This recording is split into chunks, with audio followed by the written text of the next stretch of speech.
নমস্কার বন্ধু, আমি আবার আপনাদের জন্য একটা নতুন ভিডিও নিয়ে চলে এসেছি। আমরা আজকে চললাম লিঙ্গরাজ টেম্পল ভুবনেশ্বরে। তো আমরা প্রথম জার্নিটা দেখানি, আমি বাস থেকে নেমে পড়েছি। গভর্নমেন্ট বাসে এসেছিলাম, ভাই, আমি, দেওর, স্যান্ডি হাঁটতে হাঁটতে বাস থেকে নেমে হাঁটতে হাঁটতে চললাম মন্দিরের দিকে। আমরা পিছন সাইডটাতে নেমেছি, যেখানে বাসগুলো দাঁড়ায় ওই সাইডটা দিয়ে ঢুকবো পিছন দিকে, কিন্তু আমরা মেন গেটের কাছেই পৌঁছে যাব। তো দেখতেই পাচ্ছেন সাইডে রাস্তাটা মন্দির যাওয়ার। এখানে শিবরাত্রির দিন প্রচণ্ড ভিড় হয়, মানে লোক ঢুকতে পারে না এমন অবস্থা। কিন্তু আমরা রাত 1-1:30 নাগাদ যখন যাই তখন ভিড় থাকে, কিন্তু অতটা থাকে না।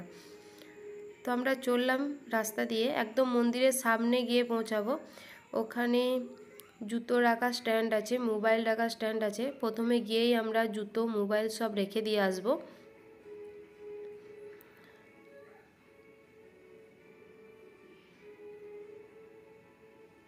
জুতো মোবাইল রেখে দিয়েছিলাম আমরা। তো মন্দিরের ভিতরে ঢুকেছিলাম, তখন তো ভিডিও করতে পারিনি। তো বেরোনোর পর আমরা ভিডিওটা আবার স্টার্ট করেছি। ভাই জুতো পরে নিয়েছে। এখানে পুজো দেওয়ার জন্য পুজোর সামগ্রী সব পাওয়া যায়, মোবাইল অ্যালাউ নেই। পুলিশ গার্ড আছে, দেখতেই পাচ্ছেন। তো আমরা মন্দির থেকে বেরিয়ে লেফট সাইডে যে রাস্তাটা আছে ওই মেন রাস্তা দিয়ে যাব।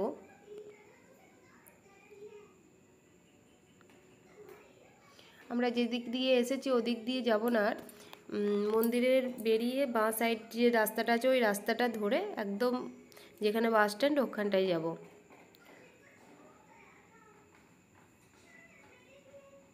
এটা মন্দিরের সামনেটা।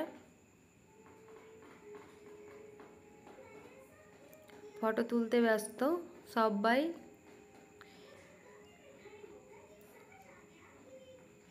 চললো আমার দেওর, কি দেখছে জানি না, দেখতে দেখতে চললো। আচ্ছা, এখানে বাঁ সাইডে দেখুন একটা লোক অনেকগুলো ফল নিয়ে বসে আছে। তো ফলটা কি বলুন তো? ফলটা হলো রুদ্রাক্ষ। লোকটা আমাকে বারণ করেছিল মুখের ফটোটা না নিতে, বলেছিল হাতটা নিতে। জানি না কিসের জন্য, আমি বুঝতে পারিনি।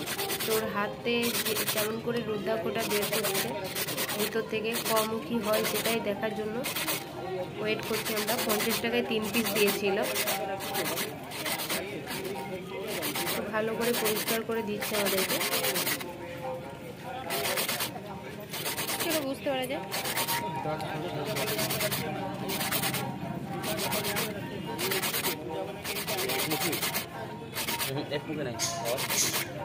সময়টাতে আপনার 1 মুখী বেরোয়, 2 মুখী বেরোয়, বেশিরভাগই 5 মুখী আর 6 মুখী বেরোয়। 5 মুখীটা ভালো বলে।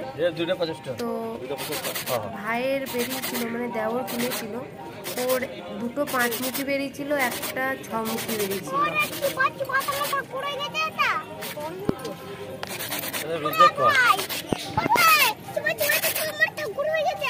পুরোটা বাড়ি নিয়েও যায়নি, আমাকে একটা দিয়ে গিয়েছে, আমার ভাইকে একটা দিয়ে গিয়েছে, আর নিজে একটা নিয়ে গিয়েছে। দেখছে একটা 6 মুখী আর 2টো 5 মুখী বেরিয়েছিল। দেখো, এই 2টো 5 আছে। 5 ভালো করে প্যাকিং করে যাতে সব উড়ে না যায়। আচ্ছা আচ্ছা, সিরগুলো নাকি?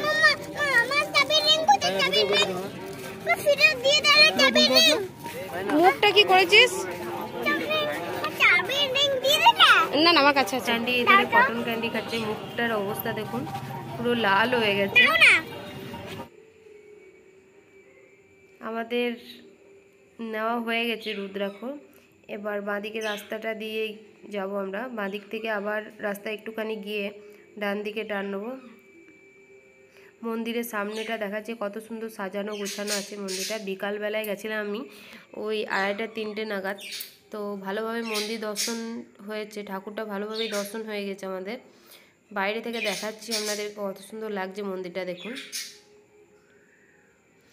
আপনারা যে লিঙ্গরাজ টেম্পল পুরো চূড়াটা দেখছেন, ওই চূড়ায় শিবরাত্রির দিন প্রদীপ জ্বালানো হয়। তো ও প্রদীপ যখন শিবের মানে টেম্পলে মাথায় ওঠে, তখন এধারকার লোক তার উপোস ভঙ্গ করে। তার আগে এরা উপোস ভঙ্গ করে না উড়িষ্যায়। তো আমরা প্রায় বছরই যাই দেখতে, যতদিন ভুবনেশ্বরে আছি ততদিনই আমরা ঠিক 1টা-1.5টা নাগাদ যাই, তখনই প্রদীপটা ওই একদম চূড়ার মধ্যে ওঠে। অবশ্যই আপনাদেরকে দেখাবো শিবরাত্রির টাইম এলে। এখানে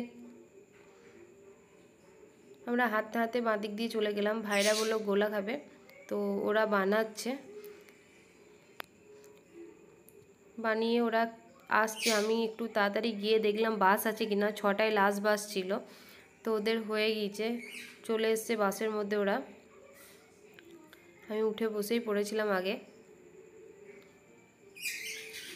ওরা 3 জনে মিলে খাচ্ছে, আমি খাইনি, বদমাশি করছে ওরা। তো বাস ছেড়ে দিয়েছে। আমরা এই জার্নিটাতেও আবার রাম মন্দির যাব, তো রাম মন্দিরের পরের ব্লগে আপনাদের সঙ্গে দেখা হবে।